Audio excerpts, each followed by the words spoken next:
দুটো পরাজয়ের পর এবার অমীমাংসিতভাবে চ্যাম্পিয়ন্স ট্রফির অভিযান শেষ করল স্বাগতিক পাকিস্তান এবং বাংলাদেশ। বৃহস্পতিবার নিয়ম রক্ষার ম্যাচে বৃষ্টিতে ভেস্তে গেল রাওয়ালপিন্ডিতে। উভয় দলই নিজেদের প্রথম দুটি ম্যাচে পরাজিত হয়েছিল। শেষ আশা ছিল দুটো দলের যে কোনোভাবেই জয় পেতে হবে শেষ ম্যাচে, কিন্তু সেখানেও বাদ সাধল বৃষ্টি, যার কারণে এক বলও খেলা হলো না। ফলে ম্যাচটিতে উভয় দল এক এক পয়েন্টে সন্তুষ্ট থাকে।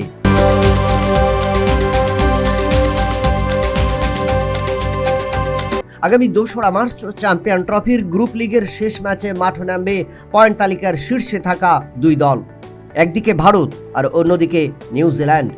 দু দলই ইতিমধ্যে দুটি করে ম্যাচে জয়লাভ করে সেমিফাইনালে পৌঁছে গেছে। তবে তার আগে নিজেদের শক্তির মহড়া প্রদর্শিত হবে দুবাইতে।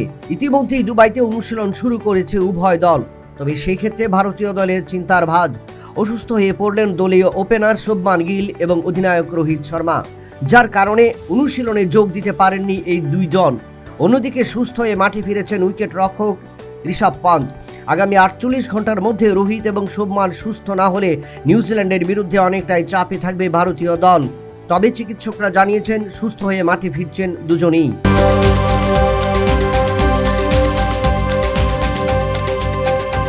9 মার্চ শেষ হবে চ্যাম্পিয়ন্স ট্রফি। এরপর দামামা বাজবে আইপিএল ক্রিকেটের। ইতিমধ্যেই ঘোষিত হয়েছে সূচি ঘোষণার পর অংশগ্রহণকারী দলগুলো জোর অনুশীলন শুরু করে দিল নিজেদের মধ্যে। অনুশীলনের ফাঁকি বড় ঘোষণা দিল দিল্লি ক্যাপিটালস। দলের মেন্টরস হিসেবে যোগ দিল ইংল্যান্ডের প্রাক্তন ক্রিকেটার কেভিন পিটারসন। এই প্রথম আইপিএল ক্রিকেটের কোচিংয়ের দায়িত্ব পেলেন পিটারসন। দলীয় ক্রিকেটারদের অনুশীলনে মুগ্ধ তিনি। আগামী দিনে দলীয় ক্রিকেটারদের ঐক্যবদ্ধ করে গোটা টিম মিটিংয়ে চূড়ান্ত সিদ্ধান্ত নেবেন দলের জন্য।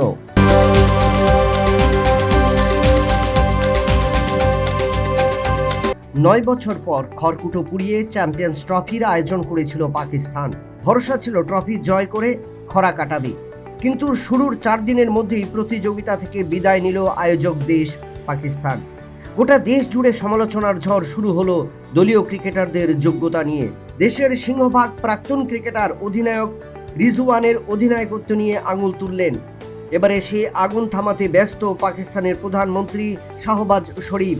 প্রধানমন্ত্রীর উপদেষ্টা তথা পাকিস্তান মুসলিম লীগের নেতা রানা উল্লাহ জানিয়েছেন চ্যাম্পিয়ন্স ট্রফি নিয়ে উদ্বিগ্ন দেশের প্রধানমন্ত্রী, যার কারণে দলের পরাজয়ের বিষয় নিয়ে সংসদে তুলবেন তিনি এবং আগামী দিনে কিভাবে দল গঠন করা যায় সেই বিষয়েও নতুন পরিকল্পনা নেবেন পাকিস্তানের প্রধানমন্ত্রী। অর্থাৎ এবার পাকিস্তান ক্রিকেট বোর্ডের সভাপতির উপর চাপ বাড়িয়ে দিলেন দেশের প্রধানমন্ত্রী শাহবাজ শরীফ।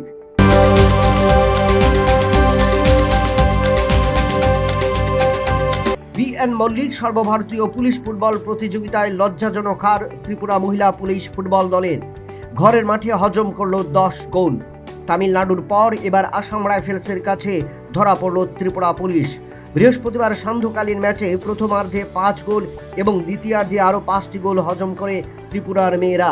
দীর্ঘ 6 বছর পর ময়দানে নেমে রাজ্য মহিলা পুলিশ ফুটবল দলের অস্তিত্ব টিকিয়ে রাখতে ব্যর্থ হল মহিলা ফুটবলাররা।